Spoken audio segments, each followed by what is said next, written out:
J'ai envie qu'on parle de l'IA et de son influence aujourd'hui dans le monde du sport, dans le monde des activités ludiques, dans le monde des activités qui aujourd'hui semblent être épargnées, où les gens ne se projettent pas assez en se disant, voilà, l'IA menace certainement tous les aspects. Et moi, je pense même d'ailleurs que le sport fait partie peut-être des domaines que l'IA va totalement bouleverser. C'est-à-dire, on va arriver bientôt dans un monde où tout ce qu'on est en train de voir, Kylian Mbappé, Lionel Messi, Cristiano Ronaldo, tous ces grands joueurs que tu vois là, qui jouent chaque jour, qui nous donnent du plaisir, enfin, on va changer totalement de dynamisme. Ça ne sera plus intéressant. Et je ne sais pas si toi, tu t'es déjà assis un jour et puis tu t'es dit dans quel monde pourrons-nous aller? Et peut-être le football, par exemple, le basketball, le tennis, tout ce qu'on est en train de voir là. Dans quel monde penses-tu qu'on peut aller? Et tout cela sera obsolète. Alors aujourd'hui, moi je pense que voilà, l'IA est en train de prendre une grande place dans notre vie de tous les jours.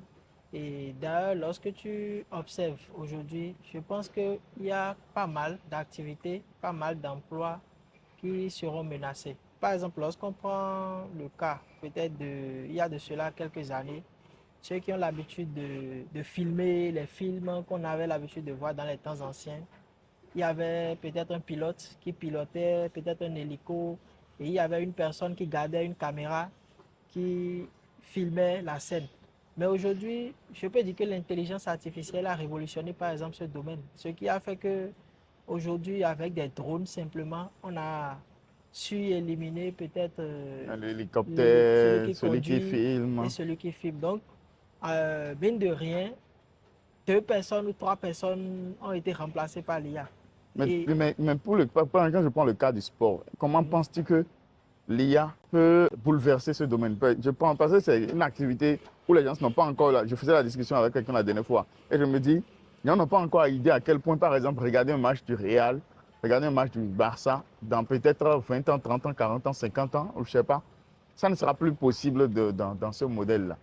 Ou bien oui, l'IA pourra aussi faire des ravages dans ce domaine. tu n'as pas encore idée? Ça pourra faire des ravages. Parce que lorsque moi je regarde par exemple, c'est vrai, je ne vois pas encore de quelle manière est-ce que l'IA pourra révolutionner vraiment ce domaine.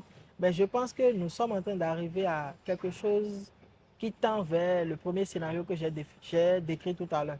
Par exemple, aujourd'hui, je ne sais pas si vous avez connaissance des fan tokens. Oui, oui, oui, oui. Des fan tokens qui sont un peu comme des tokens, Oui, des clubs oui, de des clubs de football. football, Donc, Real Madrid. moi, je me dis en quelque sorte, les gens ils sont en train d'essayer également de Bon, moi, révolutionner je ne ce vois pas domaine. ça comme ça. Comment est-ce que moi je vois ça? C'est que, euh, tu sais, nous les humains, nous aimons la fiction. Et c'est la Oui, raison pour laquelle nous regardons les films. exactement. Si dans la plupart du temps, les films qui nous passionnent le plus, c'est les films dans lesquels nous voyons de la fiction. La fiction, c'est ce que l'homme, c'est la limite de ce que l'humain peut faire. Quelqu'un qui saute, qui danse, qui fait des roulades, qui feinte des balles, tu vois. Et nous Exactement. aimons bien regarder ce genre de choses. Et moi, je me dis, avec le temps, tu sais, les clubs vont comprendre davantage qu'il y a beaucoup plus d'argent à faire en servant aux gens de la fiction. Parce que le football, c'est du spectacle.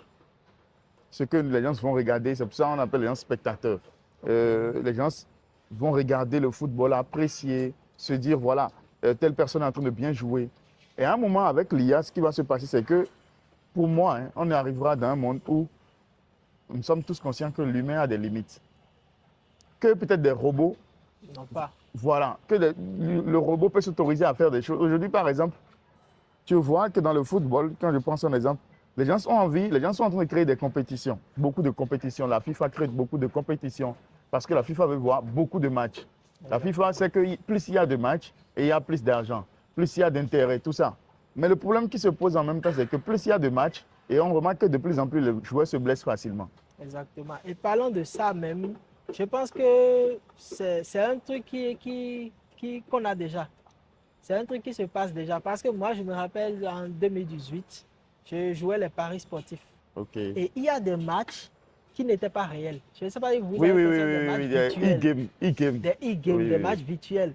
Et ces genres de matchs-là, en fait, beaucoup Merci de beaucoup. personnes se positionnaient sur ces genres de Merci matchs. beaucoup. Donc je me dis, si grâce à ces genres de matchs, les FIFA, OneXBet et autres, les grandes sociétés arrivent à se faire de l'argent avec ces genres de matchs qu'ils peuvent diffuser à foison, Je pense qu'à un moment donné, les joueurs aussi peuvent être supprimés parce que déjà, eux, ils ont Merci. des limites. Merci. Supposons par exemple, tu comptes sur Cristiano Ronaldo, ou bien tu comptes sur peut-être des joueurs Merci. qui, bon, on ne le souhaite pas. Hein. Supposons il y a un match, par exemple.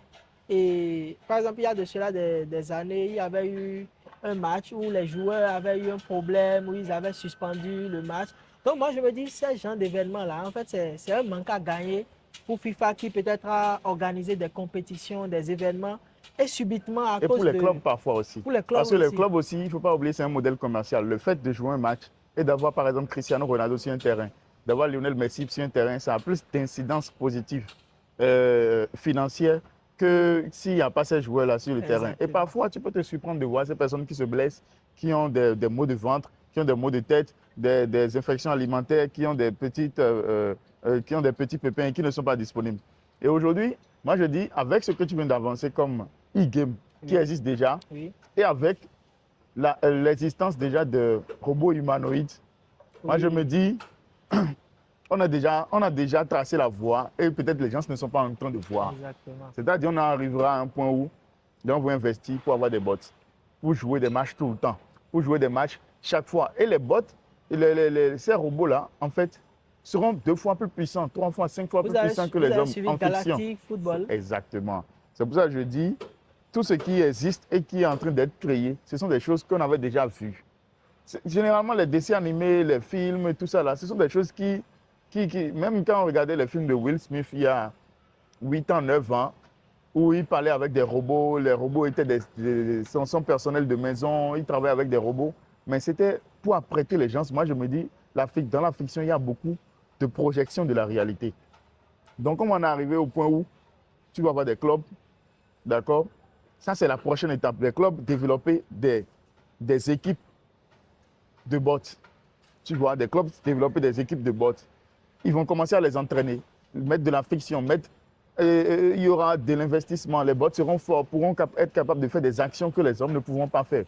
Et pour moi, la prochaine étape sera des personnes qui auront beaucoup plus d'argent maintenant et indépendamment des clubs pourront eux-mêmes créer leur club.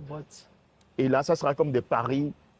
On investit sur tel bot est capable de faire telle chose. Tout le monde connaît ce bot. On peut regarder un match aujourd'hui, on peut venir regarder un match dans 3 jours sans se soucier de telle chose, tel bot se blesse. Et ça se passe déjà aussi dans un film que nous avons tous regardé, le Transformer. Oui. Où le gars, il entraîne son bot à se battre, voilà, et puis ils font des combats de boxe. On va en arriver à un point où regarder les humains, ce sera ennuyeux parce que ça ne procure plus beaucoup de satisfaction. Si, peu importe le joueur qui va courir d'ici à là-bas maintenant tout de suite, il va être essoufflé. Exactement. On va arriver à un point où les gens ont envie de plus de spectacles. On a déjà tellement vu ces mêmes personnes, on connaît leur capacité, ils vont bientôt aller en retraite. Les gens veulent quelque chose d'additif, veulent du spectacle. Et moi, je pense que les robots seront plus placés, à ce moment mieux placés pour pouvoir fournir ce genre de résultats. Et si on s'en tient à ce raisonnement, moi, je pense qu'alors que tous les domaines, en fait, sont déjà menacés par l'IA. Moi, à un moment, ça m'inquiétait.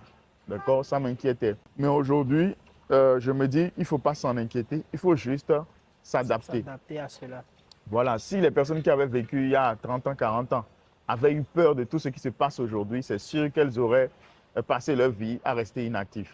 Alors que c'est sûr qu'il y a des personnes qui, à 20 ans, 30 ans, ont évolué avec les technologies, les éléments qui sortaient. Les gens se sont adaptés. Il y avait des entreprises qui n'utilisaient pas des outils avant parce que ça n'existait pas, mais aujourd'hui, les utilisent. Ils n'ont pas forcément disparu parce que ces outils sont sortis. Malheureusement, il y a d'autres aussi qui sont sortis, qui sont partis, qui n'ont pas pu vivre en fait cette révolution. Voilà. Et moi, je pense que d'ici demain, quand je dis demain, c'est pour me projeter, hein, l'IA va créer beaucoup plus, d'accord, de millionnaires qu'Internet avait créé. En temps, dans un temps précédent, ceux qui s'enrichissaient, c'était les personnes qui... On commençait par utiliser Internet. Internet. Avant ça, c'était des personnes qui faisaient le commerce classique. Oui, après industrie, tout ça. Après, Internet est venu créer beaucoup de millionnaires et plus vite. Oui. Maintenant, l'IA va créer encore plus de millionnaires, encore 2 fois plus vite. Et ainsi de suite, chaque moment aura sa révolution.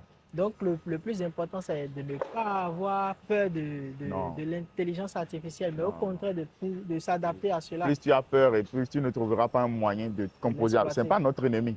Il faut juste se dire, c'est un outil, c'est un élément qui va venir, qui est censé faciliter ma vie. Comment est-ce que je peux me faciliter la vie? Donc, grâce à cet outil-là. Et c'est d'ailleurs une thématique qu'on va aborder dans la suite de notre discussion.